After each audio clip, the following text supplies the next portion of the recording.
کہ Peshawar high court کے فیصلے کا اطلاق جو ہے وہ پنجاب، سندھ، بلوچستان اور اس پہ نہیں ہوتا. بیرسٹر گور اس کو جواب دے رہا ہے، وہ بھی اس سے بڑا وکیل ہے، بیرسٹر ہے. وہ کہہ رہا ہے کہ عدالتی حکم کے برخلاف جاتے ہو تم حلف لے رہے ہو. یہ حلف کی بھی خلاف ورزی ہے اور عدالتی فیصلے کی بھی.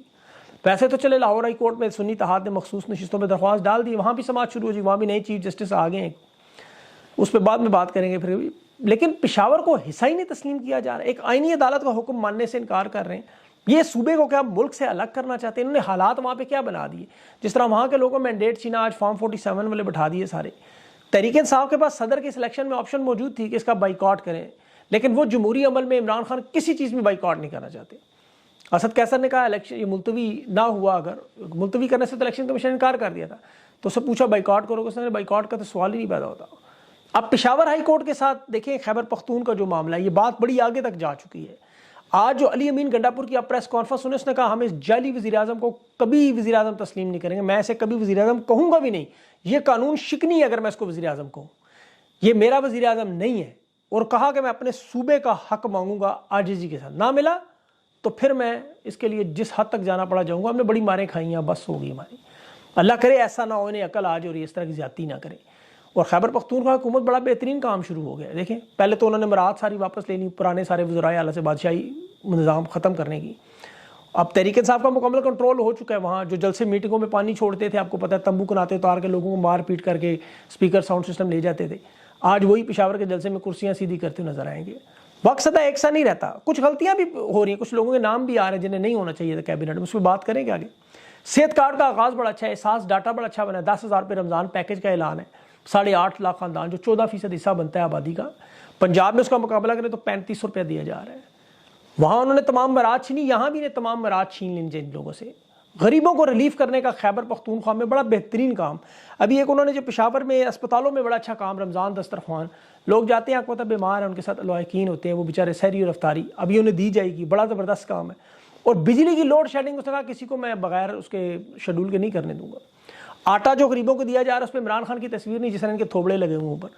وہاں جو ہیلتھ کیئر کارڈ ہے اس میں 10 لاکھ روپیہ ملے گا. اچھا یہ لاٹری لگ گئی ہے کیپٹن صفدر کی بھی. ویسے پنجاب میں تو اس غریب کو کچھ ملنا نہیں تھا، اب خیبر پختونخوا سے 10 لاکھ ملے گا. وہ اس میں اب زوجہ کی سرجریاں بھی کروا سکتا ہے، اپنی بھی چھوٹی موٹی سرجریاں جو ہیں اسے ضرورت ہوں گی وہ بھی کروا سکتا ہے، کچھ چھوٹے موٹے دوائیاں بھی خرید سکتا ہے اپنے لیے.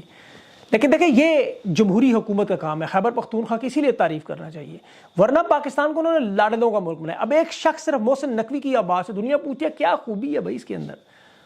میں بتاؤں اس سابقہ CIA کے ساتھ کوئی ایجنٹ ہے ان کا، بہت بڑے لیول پہ ہوگا.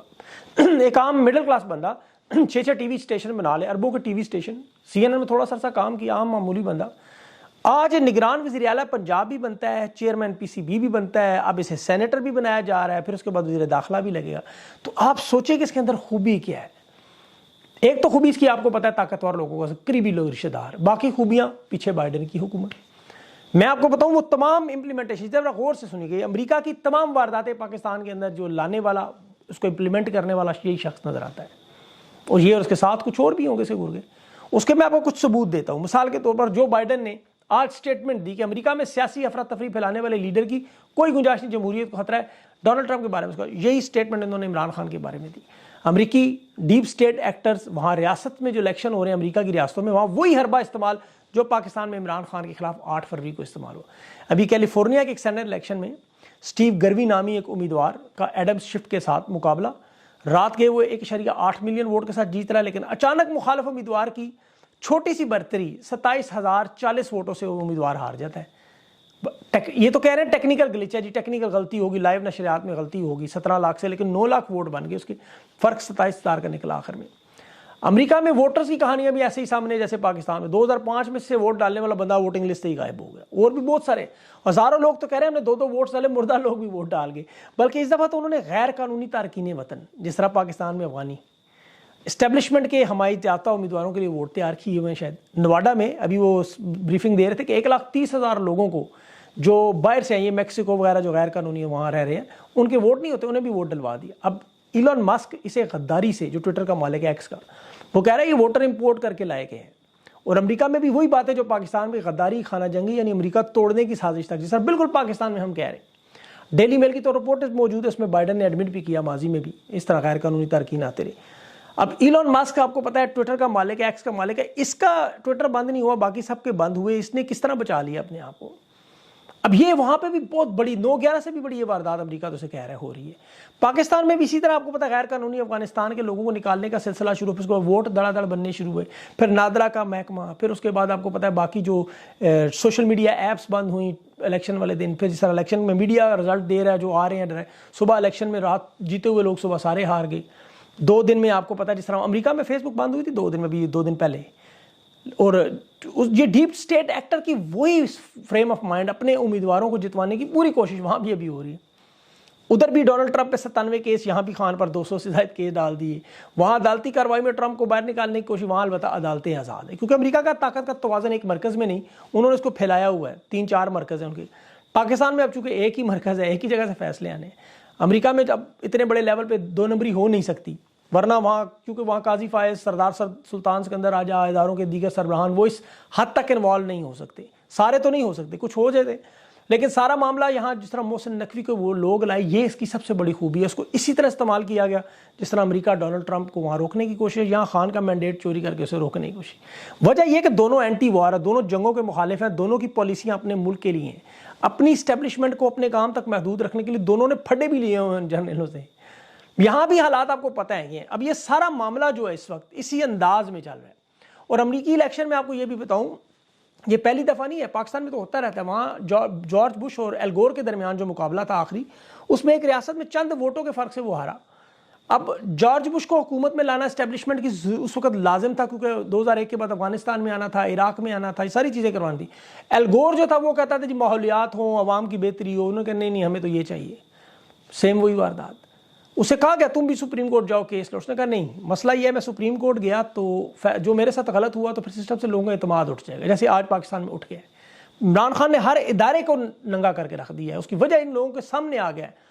پاکستان میں ہر الیکشن میں واردات ہوئی، لیکن یہ پاکستان کی تاریخ میں پہلی دفعہ عوام کو فارم 45 47 الیکشن کا پروسیس ایک چیز سمجھ آ چکی ہے، ایک چیز چھوٹے چھوٹے بچوں کو پتہ ہے۔ اب ان کے جو اسٹیبلشمنٹ کے جو لاڈلے ہیں ادھر بھی ہیں ادھر بھی ہیں۔ امریکہ میں بھی جو طاقتور طبقہ ہے وہ بائیڈن کو لانا چاہتا ہے دوبارہ، ان کے مفادات یہی ہیں، آپ کو پتہ ہے پوری دنیا میں اسرائیل کو تسلیم کرنا، ٹرمپ کا معاملہ، بہت ساری چیزیں ہیں۔ اب پاکستان کی چھوٹی سی کالونی اور یہاں محسن نقوی جیسے لوگ یہ سارے پلان امپلیمنٹ کرتے ہیں، لاڈلوں کا خیال اسی لیے رکھا جاتا ہے۔ اب ایک اور لاڈلی ہیں ان کی جنرل رانی صاحبہ، ان کی توہین پہ پہلا مقدمہ درج ہو گیا، اندازہ کریں۔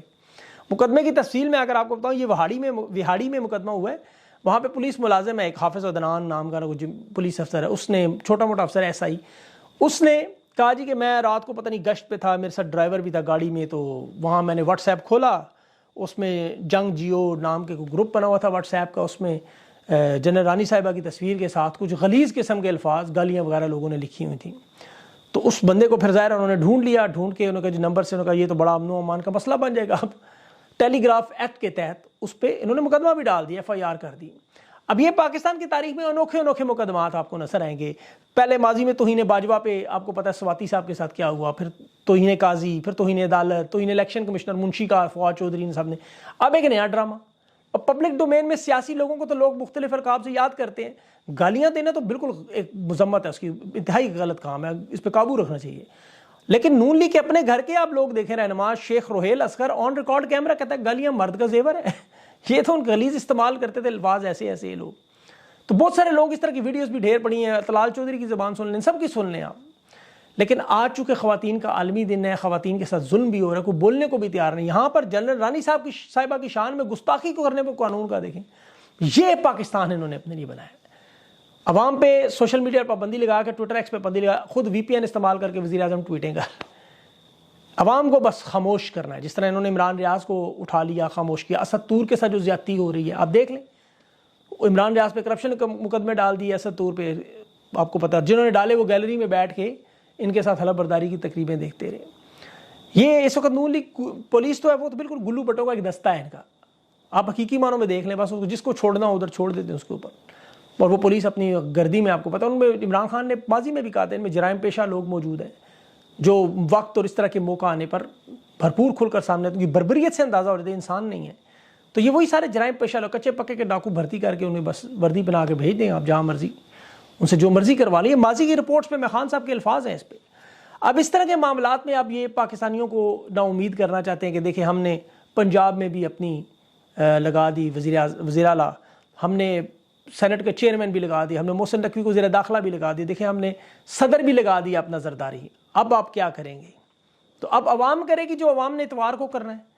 بہت بڑا احتجاج ہے آپ کا، پاکستان کے لوگ نکلیں باہر، یہ سارا ٹویٹر بھرا ہوا ہے۔ اب یہاں پہ تنقید کے حساب سے خیبر پختونخوا کی حکومت میں کابینہ میں ابھی شیر افضل مروت کے بھائی پر بڑی تنقید ہو رہی ہے کہ اسے لگایا گیا، اس کی ماضی کی کوئی 2006 کی 2011 کی یا اس طرح کے سالوں کی کچھ ٹویٹس جو ریکارڈنگ ہے جی، اس نے عمران خان کے بارے میں الفاظ میں کچھ کہ آپ کو آپ نے کیوں لگا دیا۔ اسی طرح شیر افضل مروت کی بھی بلکہ وہ نکال رہے ہیں کہ جی پرانا دیکھیں ماضی میں یہ، دیکھیں ماضی کے اس حوالے سے اگر دیکھا جائے تو بہت سارے رہنماؤں کے ایسے بیانات ہیں۔ محمود اچکزئی جو آج تحریک انصاف کی آنکھ کا تارا ہے، بلکہ وہ دیکھ لیں محمود اچکزئی کے بیانات آپ اٹھا کے دیکھیں عمران خان کے بارے میں۔ آپ اپنے نور ارق جسے مولانا فضل الرحمان کو بھی جس کے ساتھ اتحاد ہونے جا رہا تھا، اچانک کیسے سارا ذائچہ بدلا کہ وہ نظریے پہ ایاز امیر صاحب، آپ میرے اپنے پروگرام میں انہوں نے جس طرح عمران خان کے بارے میں باتیں کی، میں نے وہ پروگرام میں نہیں لگایا، وہ اس حد تک چلے گئے تھے۔ اس کے علاوہ ان کے پروگرام میں سنے ہوئے جس طرح عمران خان پہ تنقید جو کرتے ہیں، لیکن خان نے جیل سے انہیں پیغام بھجوا کے چکوال سے ٹکٹ دیا کہ لڑیں آپ۔ اور بہت سے ایسے لوگ ہیں جو عمران خان پر ذاتی تنقید کرتے رہے، بے تحاشا تنقید کرتے رہے، لیکن عمران خان نے کبھی ان چیزوں کو برا نہیں سمجھا، ان کو باقاعدہ طور پہ ان کے ساتھ بات بھی کی، انہیں پارٹی میں بھی شامل کیا۔ ابھی بھی بہت سے ایسے لوگ ہیں جن کے پر الزامات لگتے رہے، لیکن عمران خان کو آپ دیکھیں ان کے ساتھ اب مسئلہ اس وقت یہ بنا ہوا ہے کہ لوگوں کے ذہن میں اتنے زیادہ رانگ نمبر ہو چکے، اور میں قصوروار بھی نہیں کہہ سکتا، جس طرح 26 سال کی رفاقت پہ اسد عمر جو پی ٹی آئی کا فیس تھا جس پہ یہ سارے لوگ جان دیتے تھے، اسے دوڑتے دیکھا، فواد چودھری کو دیکھا، فاروق حبیب کو دیکھا، یہ سارے لوگ بھاگے، جس طرح لوگوں کا ایمان ٹوٹا ہے۔ اس میں کوئی شک نہیں، آپ کو اتنی زیادہ ٹھوکریں لگ گئیں، اب آپ کو اعتماد آتے آتے ایک وقت لگے گا۔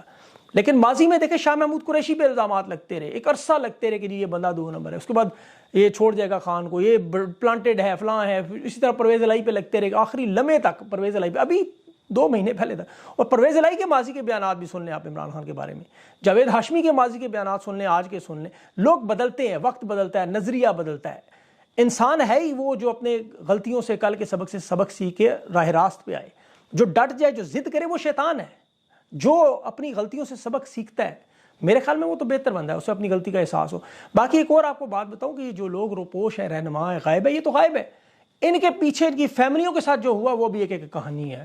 آپ بہت سارے لوگوں کو نہیں پتا ہوتا ان چیزوں کا، ان کے ساتھ میں کسی کی وکالت نہیں کر رہا، نہ میرا مقصد ہے، جو یہ جانے ان کا کام، لیکن ان کی فیملیوں کے ساتھ جو ظلم و ستم ہوا، مثال کے طور پر ڈار فیملی آپ دیکھیں، عمر ڈار بھی روپوش تھا، عثمان ڈار بھی روپوش تھا، جو پیچھے لائبہ ڈار اس کی اور اس یا ریحانہ ڈار نے جس طرح، یا اس کی بیوی روبا ڈار نے یہ سارا معاملہ چلایا، اب وہ سارے کال حکومت میں آئے تھے، ان لوگوں کو کیا نہیں دینے چاہیے عہدے؟ صنم جاوید ہے جیسے، آج وہ تکلیفیں اٹھا رہی ہے، اس کے پیچھے اس کی بہن کا کیا حال ہو رہا ہے؟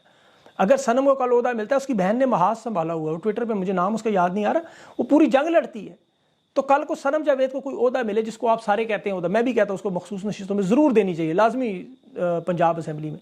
اب اگر وہ اس کو ملتی تو اس کی بہن کو اگر کوئی عہدہ ملتا ہے اس کے ساتھ سیکٹری کا یا کچھ چھوٹا، تو اس میں برائی میرے خیال میں تو نہیں ہے۔ ہاں اہلیت ضرور ہونی چاہیے عہدوں کو صرف۔ اب شہرام ترکی کے معاملے میں اس شخص نے شوکت خانم کے لیے بڑا کچھ کیا ہے، اس کے خاندان نے بڑا کچھ کیا ہے، مجھے ذاتی طور پہ پتا ہے کہ بہت سارے ایسے معاملات عمران خان سے ذاتی طور پہ پسند کرتے ہیں۔ اور ایک اور بڑی آپ کو اہم بات تو، عمران خان نے بھی سارے عہدے دیکھے ہیں، اور جس شخص کے ساتھ خان اعتماد کر رہا ہے، اب 27 سال کا اس کا ویژن ہے، اس کا تجربہ ہے، اس نے دنیا دیکھی ہے، وہ سنبھال رہا ہے، اور دھوکے بھی کھائے ہیں ان لوگوں سے، وہ جانتا ہے کون کیا ہے۔ اسد عمر وغیرہ کے بارے میں عمران خان کو پتا تھا کہ سارے معاملات کیا ہیں۔ اب اگر عمران خان ان لوگوں پہ ٹرسٹ کر کے انہیں بنا رہا ہے تو آپ بھی اس کے فیصلے پر ٹرسٹ کریں۔ ہاں جب کل عمران خان باہر آ جائے، آپ تنقید کریں، آپ کو کسی نام پہ اعتراض ہے کہ یہ شخص کیوں ہے۔ اور کارکنوں کی جہاں تک بات ہے، دیکھیں جس طرح پاکستان کی کرکٹ ٹیم میں 12 کروڑ میں سے 11 کھلاڑی کھیلتے ہیں، اب 12 کروڑ میں کتنے زیادہ بیچارے مستحق رہ جاتے ہیں، بہت سارے مستحق لوگ رہ بھی جاتے ہیں، اس میں کوئی شک نہیں، ان کے ساتھ زیادتیاں بھی ہو جاتی ہیں، بڑی پارٹی اس میں تو بڑا عام ہے۔ ابھی ٹکٹ کے معاملے پہ آپ نے دیکھا بڑے لوگوں کو ایسے زیادتیاں ہوگی، ان کی ضرور نشاندہی کریں، لیکن اس طرح میرے خیال میں ہر ایک کو رانگ نمبر، میں تو اب سوچ رہا ہوں اب رائٹ نمبر رہ کون گیا ہے کہ اتنے زیادہ رانگ نمبر بتا دیے کہ یہ بھی رانگ، یہ بھی رانگ، یہ بھی رانگ، یہ بھی رانگ، اب اس میں رائٹ کون سا رہا؟ مجھے تو اب رائٹ نہیں مل رہے۔ تو اس لیے تھوڑا سا میرے خیال میں ہمیں اپنے ذہن کو خوش گمان، اللہ بھی کہتا ہے کہ آپ اچھا گمان رکھیں، اور 50 سال پرانی ہے، 10 سال پرانی ہے، 12 سال پرانے اس کو ٹویٹس ان فیصلوں پہ اپنا فیصلہ نہ دیں، میرے خیال میں موقع دینا چاہیے۔ میں کسی کی انڈیویجول بات نہیں کر رہا، باقی آپ ضرور کھل کے تنقید کریں، آپ کا حق ہے، اور یہی اصل جمہوریت ہے۔ اپنا خیال رکھیں انشاءاللہ اگلے انٹرویو میں. اور مجھے یہ سوال بھیجیں اگر آپ کے پاس کچھ ثبوت ہو ان لوگوں کے. میں آپ کو بارہا کہہ رہا ہوں صرف آپ کی مجھے رائے ضرور دیں, لیکن ثبوت اگر آپ کے پاس موجود ہے کسی بھی رانگ نمبر پہ ضرور دیں. آپ کے سامنے انشاءاللہ وہ ضرور پبلش, ان سے پوچھا جائے گا بھائی یہ دیکھو آپ نے یہ واردات کی ہے, آج آپ کیا کر رہے ہیں, تو یہ ضرور دیں ثبوت. بغیر ایسے ثبوت کہ آپ کی رائے ہے تو وہ ضرور آپ دیں, آپ کی وہ آپ کے پاس ٹویٹر, فیس بک, یوٹیوب سب موجود ہیں, لیکن ثبوت ہیں تو وہ ضرور میرے پاس پہنچ جائیں. اپنا خیال رکھیں, مجھے اگلے انٹرویو تک اجازت دیں. اللہ حافظ.